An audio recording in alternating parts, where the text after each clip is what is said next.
सत्य घटनाओं पर आधारित प्रस्तुत कार्यक्रम के लिए नाट्य रूपांतरण और प्रासंगिक दृश्यों का सहारा लिया गया है। दर्शक ये ध्यान रखें।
नवंबर 1995 गुजरात छोड़कर दिल्ली आ चुके नरेंद्र मोदी भारतीय जनता पार्टी के राष्ट्रीय सचिव बनाए गए। हरियाणा, चंडीगढ़, हिमाचल के बाद पंजाब और जम्मू कश्मीर का भी प्रभार मिला। मोदी की सियासी सूझबूझ ने कमाल दिखाया। हरियाणा और चंडीगढ़ में 1996 में बीजेपी बड़ी ताकत के तौर पर उभरी। 1998 में बीजेपी ने हिमाचल प्रदेश में सरकार बनाई, प्रेम कुमार धूमल की अगुवाई में। मोदी का कद राष्ट्रीय स्तर पर बढ़ता चला गया। 1998 में बीजेपी के संगठन महामंत्री बने। उस समय तो स्वयं होकर के बहुत छोटी छोटी चीजों पर भी वो ध्यान करने के लिए तत्पर रहते थे। उनके पास समय भी था। मुझे ध्यान है कि 1996 में मुझे अगर कंप्यूटर को सीखने की प्रेरणा देने वाले कोई व्यक्तित्व हैं तो नरेंद्र मोदी हैं। मई 1999 में पाकिस्तानी सेना की कारगिल में हुई घुसपैठ का भारत ने मुंहतोड़ जवाब देना शुरू कर दिया। हम शांति चाहते हैं, ये तो दुनिया ने देखा। अब दुनिया ये देखेगी कि हम शांति की रक्षा के लिए और अपनी शक्ति का भी प्रदर्शन कर सकते हैं। सेना का मनोबल बढ़ाने के लिए मोदी खुद कारगिल गए, घायल जवानों से अस्पताल में मुलाकात की। और एक घटना हम कभी नहीं भूल सकते, मोदी जी भी नहीं भूले होंगे। हम जवानों को जो सामान दे रहे थे वो रख रहे थे बेचारे, एक जवान ने हाथ ही नहीं किया। माइन ब्लास्ट में इस जवान के दोनों हाथ और दोनों पैर उड़ गए। मोदी जी ने उसके सिर पे हाथ रखा और प्यार से पूछा, बड़ा दर्द होता होगा। जवान ने कहा, सर कल शाम से नहीं हो रहा, सर कल शाम टाइगर हिल वापस ले लिया, मेरा दर्द खत्म हो गया। सबकी आंखों में आंसू थे उसकी वीरता को देखकर।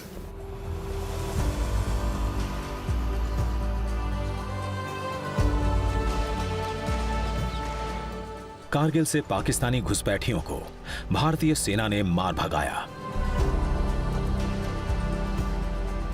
1999 में अटल बिहारी वाजपेयी के नेतृत्व में तीसरी दफा एनडीए की सरकार बनी। बीजेपी की बढ़ती ताकत में मोदी संगठन महामंत्री के तौर पर महत्वपूर्ण भूमिका निभा रहे थे। इत्तेफाक ये कि बीजेपी पूरे देश में मजबूत हो रही थी, लेकिन मोदी के अपने गृह प्रदेश में कमजोर। साल 2000 में हुए स्थानीय निकायों के चुनाव में बीजेपी को गुजरात में ज्यादातर जगहों पर हार का सामना करना पड़ा था। देश गणतंत्र दिवस मना रहा था, लेकिन गुजरात के लिए यह दिन काल बनकर आया।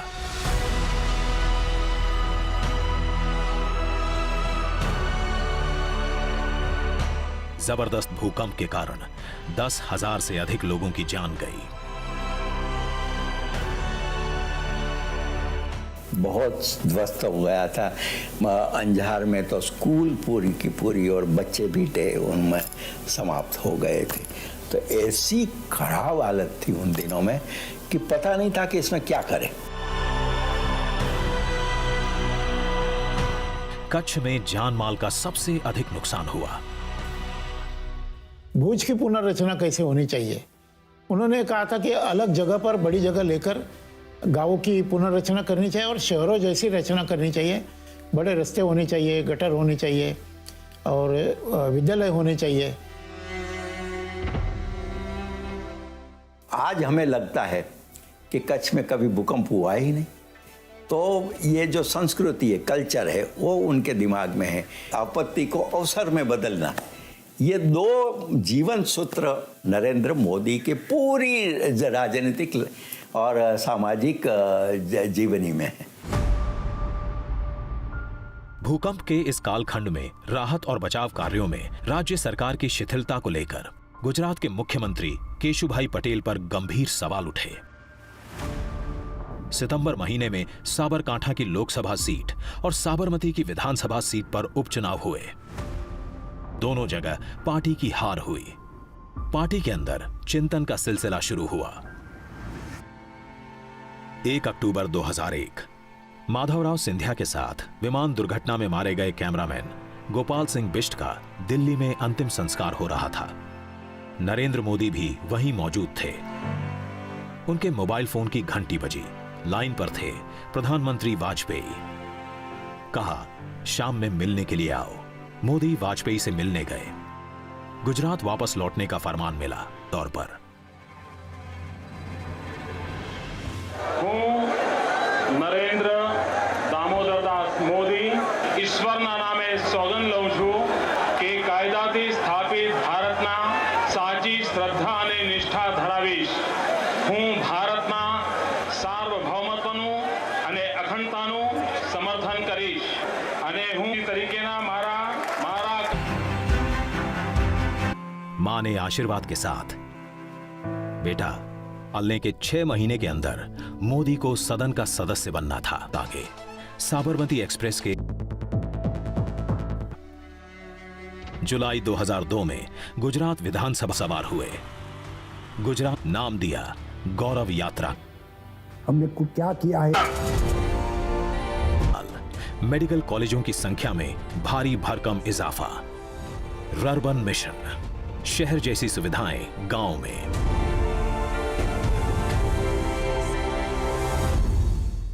तो नरेंद्र भाई ने कहा, देश को दिशा दिखानी है, गुजरात को ही दिखानी पड़ेगी। भले ही महंगा, लेकिन हमें सूर्य किरणों से बिजली उत्पन्न करनी पड़ेगी। और हमारी कच्छ की धरती इतनी विशाल है कि पूरे देश को हम यहाँ से बिजली देंगे। एशिया का सबसे बड़ा सोलर पार्क, दुनिया का सबसे लंबा कैनाल नेटवर्क, देश का पहला river front. When the project got done and finished, जब परियोजना पूरी हुई और समाप्त हो गई तो अचानक 11,000 झुग्गी झोपड़ी में रहने वालों को अपने घर मिल गए और नदी के दोनों किनारों पर 2 वर्ग किलोमीटर की जगह का सही इस्तेमाल किया गया। इसने दिखाया कि कैसे हमारी जटिल समस्याओं से निपटा जा सकता है, जिससे आम लोग इसे सार्थक और उपयोगी पाते हैं। विश्व की सबसे ऊंची प्रतिमा स्टैच्यू ऑफ यूनिटी। लाखों चेक डैम बनवाकर भूगर्भ जल स्तर को ऊंचा उठाना। सौराष्ट्र और कच्छ के सूखे इलाकों में नर्मदा का पानी पहुंचाना। અને તે ખેડૂત આટલી મહેનત કરતો હોય, આપણો પરિવર્તનશીલ હોય, પ્રગતિશીલ હોય, અને એના માટે જ્યારે નર્મદાનું પાણી આવે ને તો મારો આનંદ અનેરો વધી જાય છે, અને ઘણો વધી જાય। पुलिस बेड़े का आधुनिकीकरण, पंचायतों तक इंटरनेट का जाल, जन शिकायतों के निवारण के लिए स्वागत ऑनलाइन का हैंडल, इन सब से मिलकर बना मोदी का गुजरात मॉडल। विकास ની એક નવી દિશા, આ તો હજુ શરૂઆત છે, મંજિલ ઘડી લાંબી છે। वोट बैंक की जगह विकास की राजनीति पर आगे बढ़ चुके थे नरेंद्र मोदी, लेकिन जल्दी ही उनकी राह में कुछ और बड़ी अड़चनें आने वाली थी।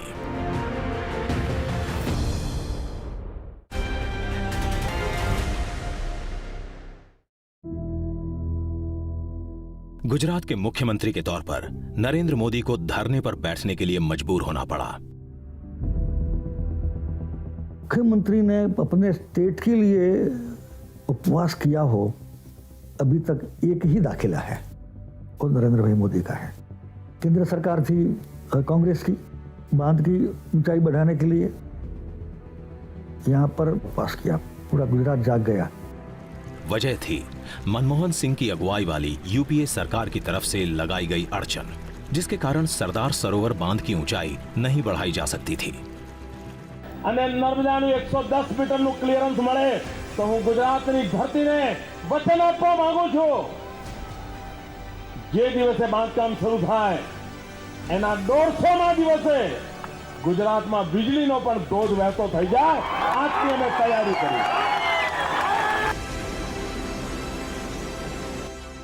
मोदी का उपवास 52 घंटे चला। गुजरात की मांग पूरी हुई।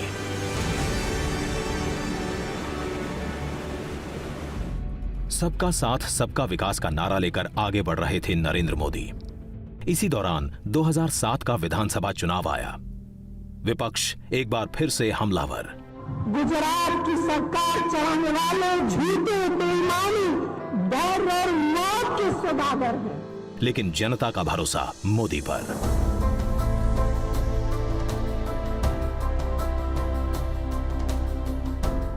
– 2007 में हुए विधानसभा चुनावों में बीजेपी को बड़ी कामयाबी हासिल हुई। मोदी का सिक्का और जमा, अजीत की छाप मजबूत हुई। 3 अक्टूबर 2008 ममता बनर्जी के हिंसक विरोध के कारण पश्चिम बंगाल के सिंगूर से अपनी ड्रीम कार नैनो का प्लांट बंद करने का ऐलान रतन टाटा को करना पड़ा। टाटा परेशान थे, कहां जाएं, किस जगह नैनो का प्लांट लगाएं। उसी समय उनके मोबाइल पर एक छोटा सा एसएमएस आया, सुस्वागतम। संदेश भेजने वाले थे नरेंद्र मोदी। रतन टाटा ने क्षण भर की देरी नहीं की और मन बना लिया गुजरात में टाटा नैनो का प्लांट लगाने का। We've been through a rather sad experience from a small quarter of the residents of West Bengal, despite the state government's efforts, and so quickly and so efficiently and so with so much enthusiasm, we now have a new home.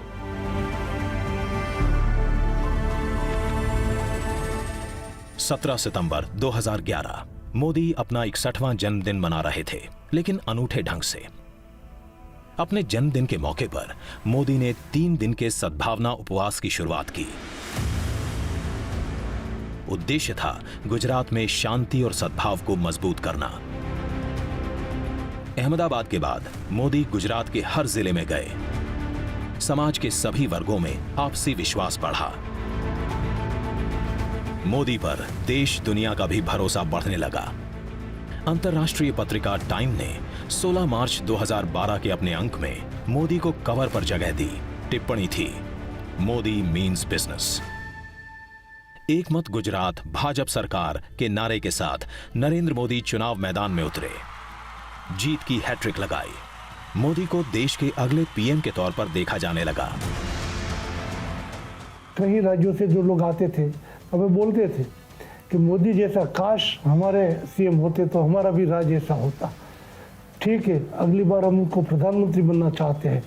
Gujarat के मुख्यमंत्री के रूप में उसी दिनों में देश के कार्यकर्ता उनको प्रधानमंत्री के रूप में देखना चाहते थे। आम जनता के दिल में मोदी ने अपने लिए जगह बना ली। 13 सितंबर 2013 देश में चल रही मोदी लहर का अंदाजा बीजेपी के बड़े नेताओं को भी था। पार्टी ने मोदी को पीएम उम्मीदवार के तौर पर पेश कर दिया। संसदीय दल ने यह फैसला किया है कि श्री नरेंद्र मोदी को आगामी लोकसभा चुनाव के लिए प्राइम मिनिस्ट्रियल कैंडिडेट के रूप में प्रोजेक्ट किया जाए।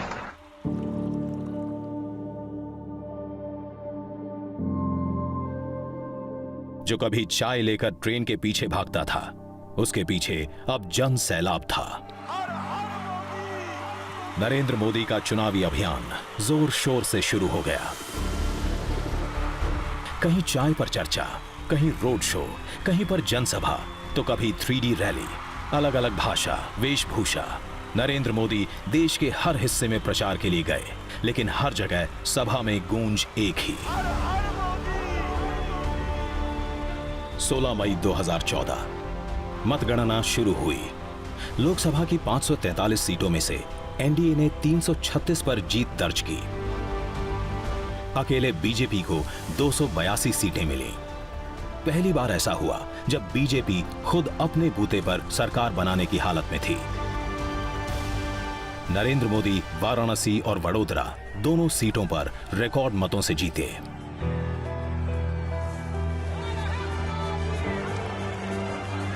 बीस मई 2014 संसद भवन पहुंचे मोदी अचानक इसके मुख्य द्वार पर लेट गए, प्रणाम किया संसद भवन को।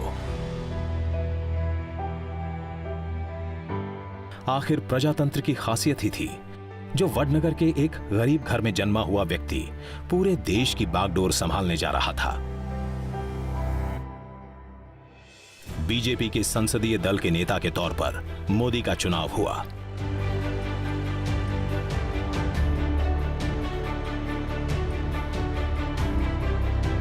मोदी ने 21 मई को गुजरात के मुख्यमंत्री पद से इस्तीफा दिया। 22 मई को आनंदीबेन पटेल राज्य की नई सीएम बनी। उसी शाम अहमदाबाद एयरपोर्ट से मोदी दिल्ली के लिए रवाना हो रहे थे। भावनाओं का ज्वार उठा, आंखें नम हुईं, जुबान से निकले दो शब्द, आवजो, आवजो गुजरात।